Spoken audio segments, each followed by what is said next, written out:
Hello everyone, स्वागत है आपका इस यूट्यूब चैनल आर के एजुकेशन एरेना पे। क्लास 10th के फिजिक्स में हमारा चैप्टर 2 चल रहा था, जिसमें आज हम करेंगे मैग्नीफिकेशन। पिछली क्लास में मैंने आपको लेंस फार्मूला डिराइव करना बताया था। आज हम करेंगे मैग्नीफिकेशन को डिराइव करेंगे, तो कि किस तरह से मैग्नीफिकेशन क्या होता है। तो सबसे पहले यहाँ पे मैंने लिखा हुआ है मैग्नीफिकेशन, हिंदी में इसे आवर्धन कहते हैं। ये होता क्या है? तो ये होता है हमारा हाइट ऑफ इमेज। क्या होता है? हमारा height of image by height of object. क्या होता है? Height of image by height of object. Height of object. तो अब ये तो होता है, ये तो हमें पता लग गया कि height of image by height of object होता है, लेकिन कैसे होता है, क्या होता है, उसी को हम क्या करेंगे? डिराइव करेंगे यहां पे। ठीक है, हाइट ऑफ इमेज और हाइट ऑफ ऑब्जेक्ट। तो इसके लिए हम क्या करेंगे? हम फिर से वही काम करेंगे। हम एक लेंगे कॉन्वेक्स लेंस। मैं किस में कर रहा हूं? कॉन्वेक्स लेंस में कर रहा हूं, इसलिए कॉन्वेक्स लेंस लेंगे। कॉन्वेक्स लेंस का एक सेंटर होगा जिसे हम लोग कहेंगे ऑप्टिकल सेंटर, जिससे होकर एक प्रिंसिपल एक्सिस लाइन क्या होगी? गुजरेगी। जिससे होकर प्रिंसिपल एक्सिस लाइन गुजरेगी। ये हो जाएगा हमारा F1, इधर हो जाएगा 2F1, उसी तरह से ये हो जाएगा F2 और ये 2F2। ज़्यादा अब लगता है कि एक्सप्लेन करने की आवश्यकता नहीं है, क्योंकि पिछले कई वीडियो में यही सब चीज़ मैं आपको लगातार एक्सप्लेन करते जा रहा हूँ। तो क्या करेंगे? हम इमेज फॉर्मेशन करेंगे। इमेज फॉर्मेशन करेंगे तो फिर से चलिए जैसा मैंने लेंस में रखा था, लेंस फार्मूला वाले में, वही रख लेते हैं। आप कहीं भी किसी भी जगह पे ऑब्जेक्ट को रख के इमेज फॉर्मेशन कीजिएगा, मैग्नीफिकेशन भी क्या होगा? चेंज नहीं होगा। मैग्नीफिकेशन सिर्फ चेंज होता है साइन कन्वेंशन के आधार पर, बेसिस पे। ठीक है ना? तो एक पैरेलल लाइट आएगी जो लेंस से होकर गुजरेगी, तो रिफ्रैक्ट होकर कहां से होकर निकलेगी? फोकस से होकर निकली। और दूसरी लाइट जो हमारी आएगी वो ऑप्टिकल सेंटर से आएगी, और वो भी कहां से होकर जाएगी? ऑप्टिकल सेंटर से होके जाएगी। और दोनों लाइट जिस पोजीशन पर मिलती है वहां हमारा क्या होता है? तो इमेज फॉर्म होता है। तो मान लेते हैं हमारा ऑब्जेक्ट था ए बी, और इमेज फॉर्म हुआ हमारा ए डैश बी डैश। ठीक है, यहां तक कोई दिक्कत नहीं है। अब कुछ टर्मिनोलॉजी जो कि हम जानते हैं उसी को लिखते हैं। ऑप्टिकल सेंटर से जिस पोजीशन पर इमेज बनता है उसके बीच के डिस्टेंस को क्या कहते हैं? इमेज डिस्टेंस कहते हैं, यानी कि भी कहते हैं। इमेज डिस्टेंस, जिसे कि हम लोग भी से डिनोट करते हैं, ये क्या हो गया? Image distance. Image distance. ठीक है, यहां तक कोई प्रॉब्लम नहीं है। अब क्या करते हैं? ऑब्जेक्ट जहां पे रखा होता है उसके और ऑप्टिकल सेंटर के बीच के डिस्टेंस को कहते हैं हम ऑब्जेक्ट डिस्टेंस। क्या कहते हैं? Object distance. और ये ऑब्जेक्ट डिस्टेंस हमारा क्या हो गया? u हो गया। ठीक है, और फोकस और ऑप्टिकल सेंटर के बीच के डिस्टेंस को कहते हैं फोकल लेंथ, जिसे कि हम स्मॉल f से डिनोट करते हैं। तो क्या हुआ? ऑप्टिकल सेंटर और जहां पे इमेज बना है उसके बीच के डिस्टेंस को इमेज डिस्टेंस, जिसे कि भी से डिनोट किया जाता है। अब ऑप्टिकल सेंटर और ऑब्जेक्ट जहां पे रखे हैं उसके बीच के डिस्टेंस को ऑब्जेक्ट डिस्टेंस से u से डिनोट किया जाता है। और साथ ही साथ फोकस और ऑप्टिकल सेंटर के बीच के डिस्टेंस को हम फोकल लेंथ कहते हैं। और हमने इस साइड वाला फोकस ही क्यों लिया, इस साइड वाला फोकस नहीं लिया? इसके पीछे रीजन क्या है? तो लाइट जिस तरफ से पास होती है, जिस तरफ वाले फोकस से होकर गुजरेगी, हम वही लेंगे। जैसे कि अगर यहीं पे मैं कॉन्वेक्स लेंस की बात करता तो वो इस फोकस से होकर गुजरती, तो उस समय में हम इसको कंसीडर करते, लेकिन अभी हम किसे कंसीडर करेंगे? इस फोकस को कंसीडर करेंगे। तो उम्मीद है कि यहां तक आपको समझ में आ गया होगा।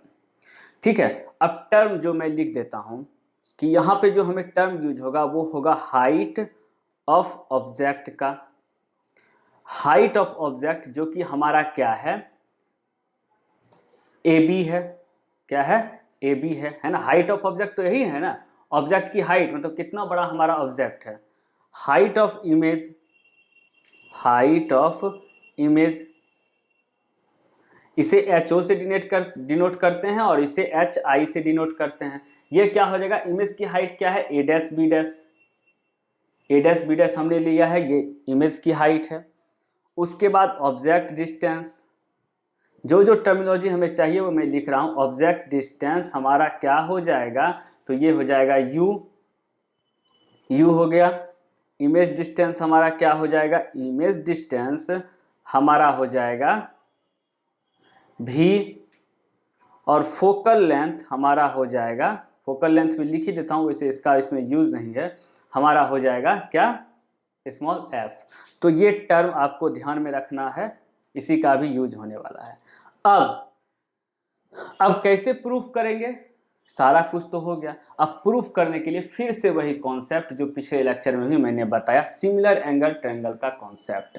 सिमिलर एंगल ट्रायंगल का कॉन्सेप्ट क्या है, तो वो इधर देखिए, यहाँ पे मैं कर देता हूँ फिर से आपको, जिससे आपको परेशानी ना हो।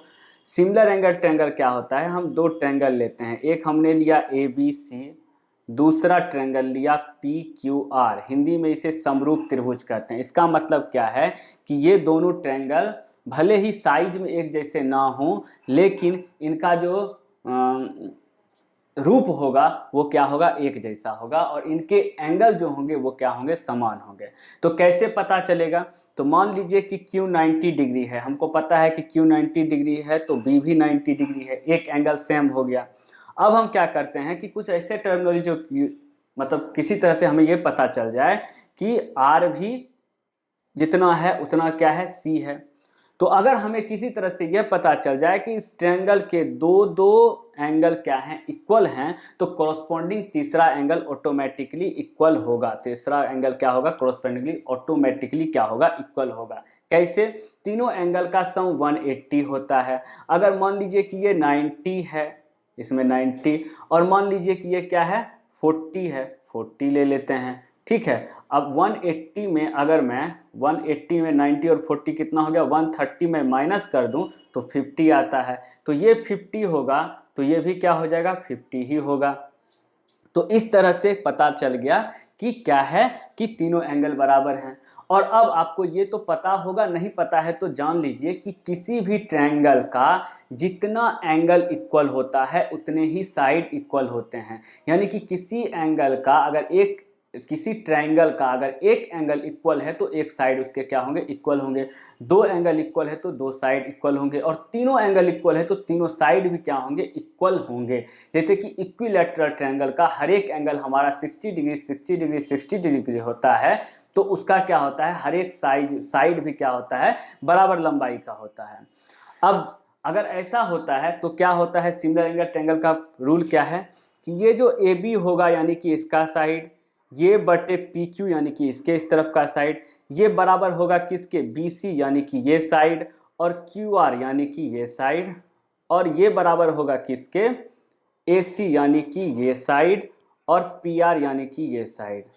मतलब कि इन तीनों का रेशियो क्या होगा, हमेशा क्या होगा, सेम होगा। इन तीनों का रेशियो क्या होगा, हमेशा होगा सेम होगा। इस कॉन्सेप्ट को जितनी बार भी मैंने चाहे मिरर फॉर्मूला कराया हूँ उसका मैग्निफिकेशन कराया, लेंस फॉर्मूला कराया उसका मैग्निफिकेशन कराया, हर एक में मैं इसको क्लियर करते जा रहा हूँ। तो उम्मीद है कि आपको समझ में आ गया होगा। तो अब वही काम करेंगे, दो ट्रायंगल को लेंगे। कौन सा दो ट्रायंगल यहाँ पे मैं लेने जा रहा हूँ, तो हमको क्या करना है कि ट्रायंगल ABC समरूप है triangle A dash B dash और O के। C लिख देता हूं मैं बार बार, ABO है, ये समरूप है किसके, A dash B dash O के।